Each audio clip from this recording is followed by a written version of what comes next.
అందరికీ నమస్కారం. ముందుగా వేదిక మీద ఉన్న తెలుగుదేశం పార్టీ జాతీయ అధ్యక్షులను శ్రీ నారా చంద్రబాబు నాయుడు గారికి, అలాగే జనసేన పార్టీ అధ్యక్షులు సోదరుడు పవన్ కళ్యాణ్ గారికి, తెలుగుదేశం పార్టీ రాష్ట్ర అధ్యక్షులు అచ్చెన్నాయుడు గారికి, తెలుగుదేశం పార్టీ జాతీయ కార్యదర్శి నారా లోకేష్ బాబుకి, అలాగే Janasena political advisory committee chairman Nadendla Manohar గారికి, ఇక్కడికి విచ్చేసిన అశేష ప్రజానికానికి, తెలుగుదేశం పార్టీ కార్యకర్తలకు, జనసేన కార్యకర్తలకు, అభిమానులకు, అలాగే వేదిక మీద ఉన్న నా సహచార పాలిట్ బ్యూరో సభ్యులకు, శాసనసభ్యులకు, శాసన మండలి సభ్యులకు అందరికీ ఈ యొక్క నేటి ప్రజాశక్తి మహా నాయకుల కలయికకు, అలాగే లోకేష్ బాబు ఏదైతే ఈ యొక్క ప్రజాగళం యువగళంగా పదం తొక్కుతూ సుమారుగా 3132 కిలోమీటర్లు 226 రోజులు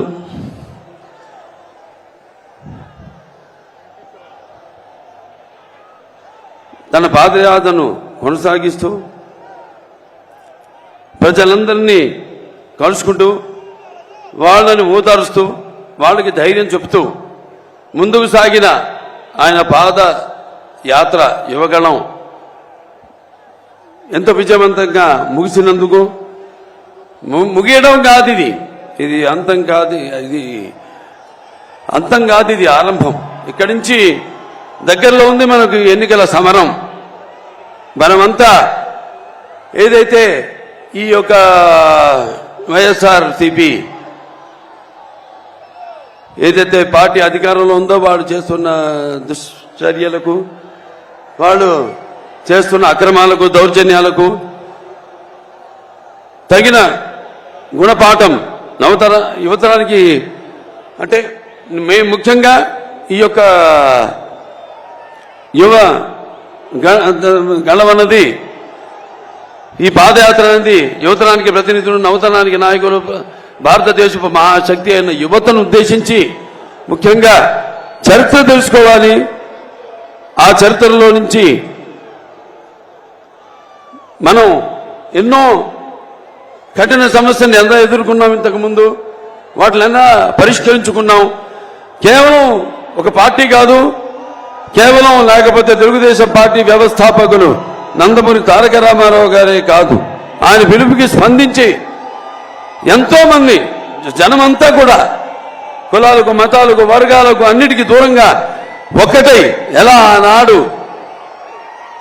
అప్పటి యొక్క పరిస్థితులకి తగిన గుణపాఠం చెప్పి ఎలా వాళ్ళకు కావలసిన ప్రజా జవాబుదారీ ప్రభుత్వాన్ని వాళ్ళు అధికారంలోకి తెచ్చుకున్నారో తిరిగి యువతరానికి గుర్తు చేసేలా, వాళ్ళంతా నెమరేసుకునేలా ఎంతో విజయవంతంగా ఈ పాదయాత్ర సాగినందుకు లోకేష్ బాబుని అభినందిస్తూ, అలాగే ఈ పాదయాత్రలో ఆయనతో పాటు సైనికులుగా ఆయనకి అండగా ఉంటూ ఆయన మీద ఈగను కూడా వాళ్ళనివ్వకుండా ఎన్నో ప్రయత్నాలు చేశారు అడ్డుకునేందుకు.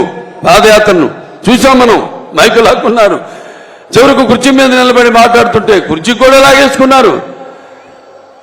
అటువంటి దుశ్చర్యలకు పాల్పడితే వాళ్ళంతా కూడా మరి ఆయనకి సైనికుల్లాగా ఉండి ఈ 26 రోజులు ఆయనకు అండగా ఉన్నారో వాళ్ళందరికీ, సుశక్తులైన సైనికులందరూ కూడా నా అభినందనలు తెలియజేసుకుంటూ, మరి నేను ఇక్కడ అంటే సమాజం మీద ఇవాళ ప్రజలే దేవుళ్ళు, అందులో నేను ఒక అర్చకుణ్ణి అని నినాదంతో ఆనాడు నందమూరి తారక రామారావు గారు తెలుగుదేశం పార్టీని స్థాపించడం జరిగింది. అంటే నటులు కేవలం సినిమాలకి పరిమితం కాదు, నటులు కేవలం రంగు వేసుకుని ప్రజలకి దూరంగా ఎక్కడో షూటింగ్లు చేసుకుంటూ కాదు. నేను వాళ్ళ సోదరుడు పవన్ కళ్యాణ్ని సినిమాల కంటే ఎక్కువ ఈ రోడ్ల మీద చూస్తున్నాను, సభల్లో చూస్తున్నాను.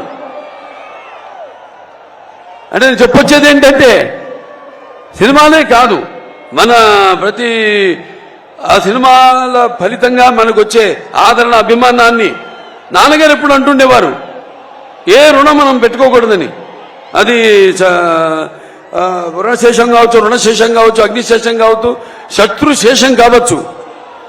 అలాగే నీలశేషం కూడా ఆయన ఉంచుకోలేదు. చివరికి ఏ మద్రాసు నుంచి అయితే ఆయన వచ్చారో తిరిగి ఆ మద్రాసుకు తాగునీటిని కూడా తిరిగి ఇచ్చారు ఆయన. అటువంటి మరి ఈనాడు మీ రుణం తీర్చుకోవాల్సిన బాధ్యత కేవలం నటులుగానే కాదు, మేమిద్దరం ఈ సమాజంలో పౌరులుగా అది మా బాధ్యత అని తెలియజేయడానికి మరి ఆనాడు సోదరుడు పవన్ కళ్యాణ్ గారు పార్టీని స్థాపించారు. జనసేన పార్టీని ఎన్నో ఏళ్ల క్రితం 2014లో 2008లో 14 అప్పటి నుంచి కూడా ఆయన పోరాటం కొనసాగిస్తూనే ఉన్నారు. ఇక్కడ ఫ్లోరైడ్ విషయంలో అయితేనేమి, ఇలా ఇప్పుడు ఇక్కడ రణస్థలంలో జరిగినప్పుడు కూడా అప్పుడు యువకులంతా కూడా స్పందించి ఆయన రాకను స్వాగతిస్తూ మరి ఎక్కడికి మేము ఎందుకు వలస పోవాలి, మేము పుట్టిన గడ్డ ఇది, తెలుగు జాతి మనది, నిండుగా వెలుగు జాతి మనది.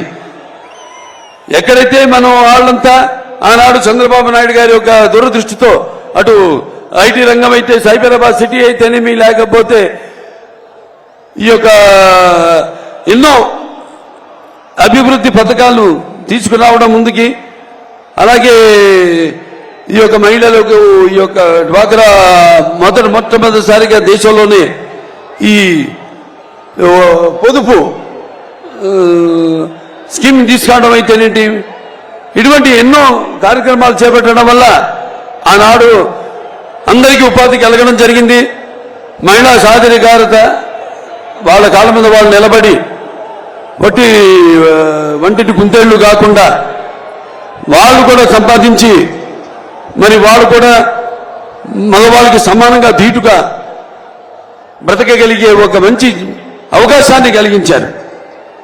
మరి ఆనాడు రామారావు గారు ఆయనకి చెప్పుకుంటూ పోతే ఆయన ప్రవేశపెట్టిన పథకాలు ఎంతో సుసాధ్యమైనవి, అలాగే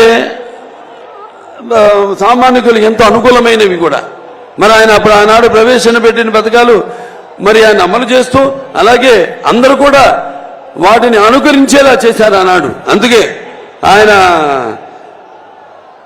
పేదవాడి ఆకలికి అన్నగా, లేకపోతే జనం భవితకు ఒక తండ్రిగా, ఆయనకు అండగా ఉన్న మహిళలకు ఆర్థిక సహాయం చేసిన, స్వాతంత్రం కల్పించిన ఒక అన్నగా ఆయన శాశ్వతంగా మన గుండెల్లో నిలిచిపోయాడు రామారావు గారు.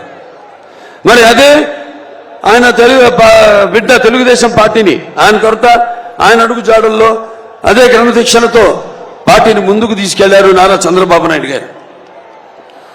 మరి ప్రపంచ దేశాలకి ఒక విజన్కి ఆదర్శం నందమూరి నారా చంద్రబాబు నాయుడు గారు. ఇవాళ చూస్తున్నాం మనం రాష్ట్ర పరిస్థితి ఎంతో, అంటే ఈ ఒకటేమో ఒక సమర్థత లేని ప్రభుత్వం, ఒక చెత్త ప్రభుత్వం, ఒక రాజధాని లేని రాష్ట్రం, ఒక బాధుడు, ఇదేం కర్మ. మరి వైసీపీ అధికారంలోకి వచ్చాక ఈ యొక్క పోలవరం ప్రాజెక్ట్ ని 1 సంవత్సరంలోపు పూర్తి చేస్తామని బీరాలు పలికారు.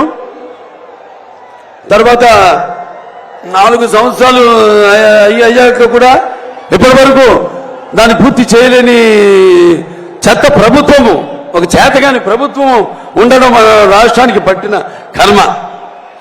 అలాగే అధికారంలోకి వచ్చాక ఈ 4 ఏళ్లలో వాళ్ళు చేసిన అప్పులు 10 లక్షల కోట్ల రూపాయలు. అభివృద్ధి ఏమో శూన్యం. అలాగే ఇక మనం చూస్తే ధరలు ఆకాశానికి కట్టుకుంటున్నాయి. అటు పెట్రోల్ ధరలు అయితేనేమి, ఇటు డీజిల్ ధరలు అయితేనేమి, ధరలన్నీ కూడా ఆకాశానికి అంటుకుంటున్నాయి. మరి వీళ్ళ అధిక పరిపాలన మాత్రం ఈ యొక్క డ్రగ్స్ మాఫియా, అలాగే ఈ యొక్క గంజాయి పండించడంలో మాత్రం మొదటి స్థానంలో ఉన్నాం మనం, ఆంధ్ర రాష్ట్రం. అలాగే ఈ యొక్క వైకాపా నాయకులు ఎక్కడ పడితే అక్కడ ల్యాండ్ స్కామ్లు, శాండ్ స్కామ్లు, కోట్ల రూపాయలు దోచుకుంటున్నారు. అలాగే ఇక మన 5 కోట్ల తెలుగు ప్రజల యొక్క కళల రాజధాని అమరావతి అభివృద్ధి చేయకుండా దానికి గాలికి వదిలేశారు. అలాగే ప్రజలు ఇదేమని ప్రశ్నిస్తే వాళ్ళని భయభ్రాంతులకు గురి చేసి వాళ్ళపై అక్రమ కేసులు పెడుతున్నారు. అలాగే మన అమరావతి రాజధాని కోసం భూమిని ఇచ్చిన రైతులు వాళ్ళు ఏదైనా ఉద్యమాలు చేస్తే లేకపోతే చట్టాల్ని ఆదుకుంటే వాళ్ళని అడ్డుకుంటున్నారు. వాళ్ళ ఈ యొక్క ఉద్యమాన్ని కొనసాగకుండా వాళ్ళపై అక్రమ కేసులు పెట్టడం, వాళ్ళని కూడా అరెస్ట్ చేయడం జరుగుతుంది. ఇవాళ మనం చూస్తున్నాం, అన్ని రంగాల్లో మనం వెనకబడిపోయాం. పరిశ్రమలు రావట్లేదు, యువతకు ఉపాధి లేదు. మరి ఈరోజు మనం ఆనాడు పొదుపు సంఘాలు ఏదైతే చంద్రబాబు నాయుడు గారు ప్రారంభించారో, మన ఆశా కార్మికులు కానివ్వండి, లేకపోతే మన డ్వాక్రా మహిళలు కానివ్వండి, వాళ్ళందరి పైన వాళ్ళకి ఎన్నో వాగ్దానాలు చేసి ఆ పాదయాత్రలో జీతాలు పెంచుతామని, టీఎల్ లేవు, డిఎల్ లేవు, అసలు మన పోలీసులకు వస్తే వాళ్ళకి అలవన్సులు లేవు, ఏజెన్సీ అలవన్సులు లేవు, ఏమీ లేవు. అందరిపై పెత్తనం చెల్లించడం, యథ రాజా తథ ప్రజలాగా ఇక తప్పని పరిస్థితుల్లో అందరూ కూడా అటు అలా ప్రవర్తించాల్సిన ఒక పరిస్థితిని వాడు సృష్టించారు. ఇవాళ హిందూపురం ఉంది, నేను ఇక్కడ ఎమ్మెల్యేని. అక్కడ మేము ఒక ప్రభుత్వ ఆసుపత్రిని బ్రహ్మాండంగా కార్పొరేట్ లెవెల్లో దాన్ని అభివృద్ధి చేయడం జరిగింది. మరి ఈనాడు చూస్తే కుక్కలు, పందులు ఇవన్నీ తిరుగుతున్నాయి లోపల. డయాలసిస్ యూనిట్స్ పెట్టాం, 12 డయాలసిస్ యూనిట్స్. ఇవాళ అభివృద్ధి పనులను కూడా మేమే చేసుకోవాల్సి వస్తాం. నేను, మా నాయకులు అయితేనేమి, మా కార్యకర్తలు అయితేనేమి, అక్కడ రోడ్ల నుంచి కూడా వీళ్ళు ఒక్క రోడ్డు వేసిన పాపానికి పోలేదు, ఒక్క లింక్ రోడ్డు వేసిన పాపానికి పోలా, ఒక్క గొయ్యి కూడా మడితో పుడిచిన పాపానికి పోలేదు. శ్రీశ్రీ గారు అన్నారు, ఏ యుద్ధం ఎందుకు జరిగిందో, ఏ రాజ్యం ఎన్నాడుందో తారీఖులు దస్తావేజులు కాదో ఈ చరిత్రకు అర్థం. నైలు నది నాగరికతలో సామాన్యుని జీవనం ఎక్కడ, తాజ్మహల్ నిర్మాణానికి రాళ్ళెత్తిన కూలీలు ఎవరనేది ముఖ్యమని. ఏ దేశ చరిత్ర చూసినా ఏముంది గర్వకారణం, ఈ మానవ చరిత్ర సమస్తం పరపీడ పరాయత్వం. ఏ దేశ చరిత్ర చేసినా ఏముంది, ఒక బానిసలుగా చేయడం ప్రజల్ని, అలాగే నరాంతకులు చరిత్రలో ప్రసిద్ధి గాంచడం అని. ఇవాళ అదే జరుగుతుంది మన రాష్ట్రంలో. ఒక సైకో ఇవాళ శునకపు సింహాసనంపై, కనకపు సింహాసనంపై శునకమన్న రీతిలో ఇవాళ పెత్తనం చలాయిస్తున్నాడు ఈ రాష్ట్రంలో. ఓ పని చేద్దాం, లేదంటే ఇవాళ చంద్రబాబు నాయుడు గారు వేసిన బీజం హైదరాబాద్లో ఐటీ అభివృద్ధి కానీ, సైబరాబాద్ కానీ, లేకపోతే గ్రీన్ఫీల్డ్ ఎయిర్పోర్ట్ కానివ్వండి, లేకపోతే ఫ్లైఓవర్లు కానివ్వండి, వీటిలన్నింటినీ మిగతా ప్రభుత్వాలు ఏమీ వాటి జోలికి వెళ్ళలేదు. అభివృద్ధి పదం, అభివృద్ధి అనేది జరుగుతూ ఉంటుంది. అది ఈ దేశంలో ఎక్కడైనా అభివృద్ధి జరుగుతుందంటే అది ఇక్కడ హైదరాబాద్. ఆ తర్వాత మన జగన్ని అక్కడికి ఒకసారి పంపిస్తే, ముఖ్యమంత్రిని వాడు చేస్తే విధ్వంసం, కష్టం, నష్టం అనేది ఎలా ఉంటుందో ఒకసారి తెలుస్తుందని మీ అందరికీ తెలియజేసుకుంటున్నాను. అక్కడే రాకముందే సరిహద్దుల్లోనే కాల్చిపారు దొబ్బుతారు అసలు రానికుండా. అంటే నేను అనేది ఏంటంటే, అటువంటి ఒక ఉద్యమం రావాలి మీ అందరిలో. ఇవాళ మీ భవిష్యత్తు మీ చేతుల్లో ఉంది, మీ బిడ్డల భవిష్యత్తు మీ ఓట్లలో ఉంది, మీ యొక్క